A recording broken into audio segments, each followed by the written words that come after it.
Welcome to Recovery Roll Call, where hope has a home. Here, the experts of GRC's Advanced Recovery Network, a not-for-profit with over 50 years of experience, offer a full continuum of care with 16 locations across southwestern Pennsylvania and statewide telehealth services. GRC's Advanced Recovery Network provides individualized, evidence-based treatment and family programming. Our goal is to help increase knowledge on the disease of addiction, share the many roads to recovery, and reduce stigma in our communities. All right, let's take roll.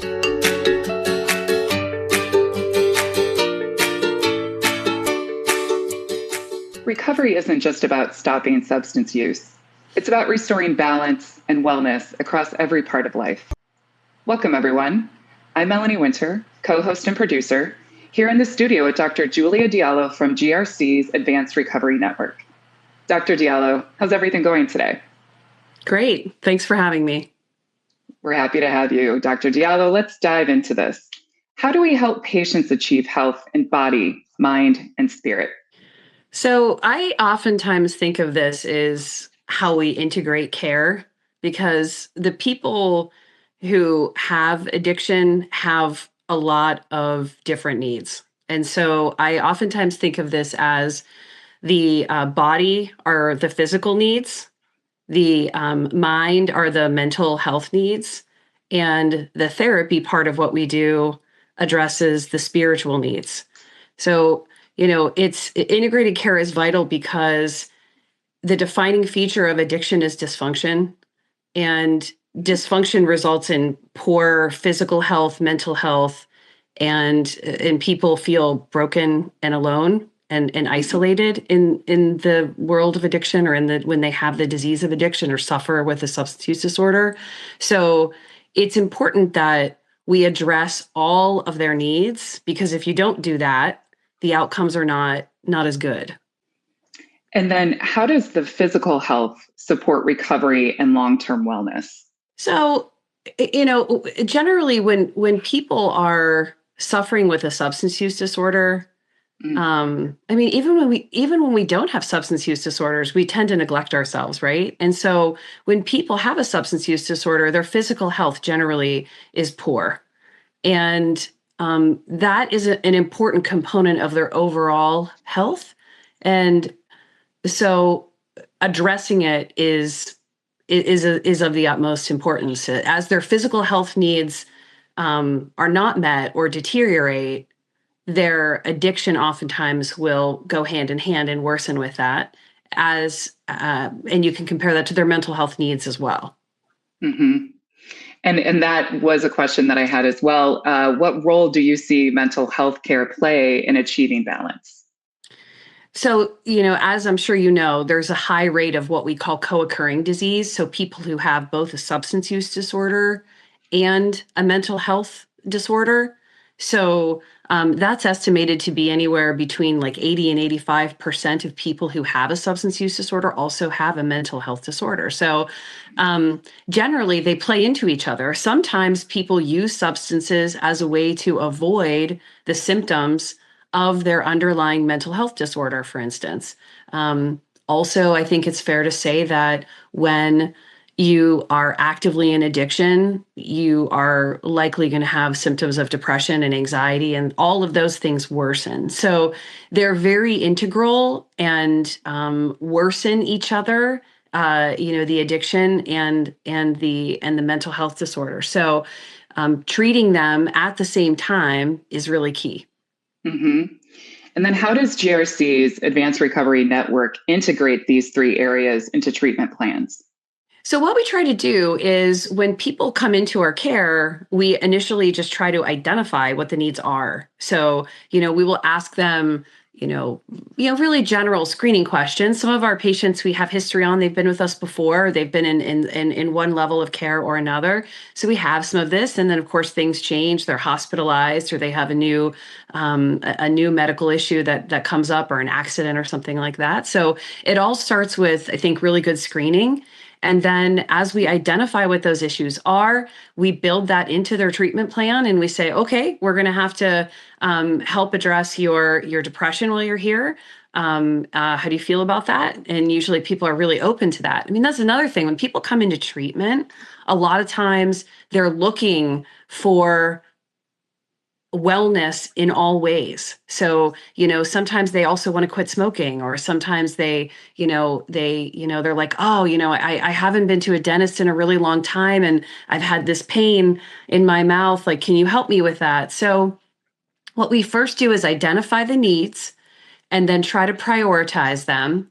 And then we try to address them. And of course, people come in and throughout in our system and move throughout our continuum of care. So sometimes they're with us for a few days, sometimes they're with us for months, sometimes longer than that even. So the longer they are in residential treatment, a lot of times, the more we can help them with some of these needs. But even in our outpatient setting, we can address a lot of these issues as well. Mm-hmm. And then what are some examples of holistic therapies that patients do respond well to? So a lot of times beyond like the physical health needs, so those would be things like their diabetes or hypertension, and then their mental health needs like schizophrenia or depression or anxiety. People also have, their spiritual needs are sometimes they need a focus on, like they need a trauma. They'll have a lot of trauma in their past, for example, is very, very common. Or a lot of family dysfunction tends to be just part of the disease of addiction. So the therapy that we provide, we do it in such a way that we try to really individualize it and address the specific needs of that individual. And, we even have things like music therapy. For instance, if I had a penny for the number of patients who have said to me, I stayed in treatment because of music therapy, or the wellness and yoga that they get to do. It's like different things work for different people. And I think that's kind of one of the keys of treatment, is trying to identify and help the individual identify what they need, not only in that acute treatment episode, but also when they leave treatment, because they're not going to be with us forever. So we want to try to help them become independent and well and have a really good plan as they move through our continuum of care and, exit and enter it again. Mm-hmm. And how do you measure success then when focusing on body, mind, and spirit together? Mm-hmm. That's a great question. So, I think historically, traditionally in addiction treatment, the goal was always 100% abstinence. And abstinence is great. And when you can achieve it, it's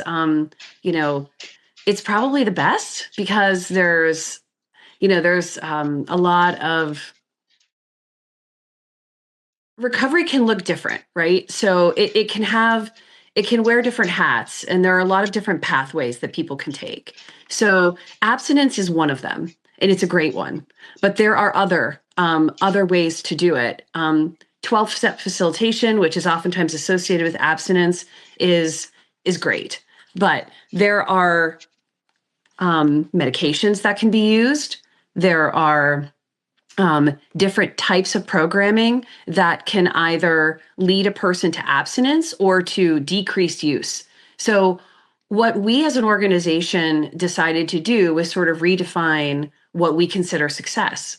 And what we consider success is an improvement in wellness, an improvement in overall wellness. That's what we're shooting for. And, if we can achieve and sustain abstinence, that's great. But you could imagine that if someone was drinking 30 beers a day and they are able to now maintain drinking 3 beers a week, that's a huge improvement. And we celebrate that. Dr. Diallo, thank you for highlighting the importance of whole person health and recovery. We will see everyone next time. Thanks for joining Recovery Roll Call. Remember, recovery isn't a destination, it's a journey. One day longer, one day stronger. If you're a family member or loved one of someone struggling with addiction, help is close by. Visit gatewayrehab.org. Call 800-472-1177 or start a live chat with our team right on the website. GRC's Advanced Recovery Network. Hope has a home here. We'll see you next time.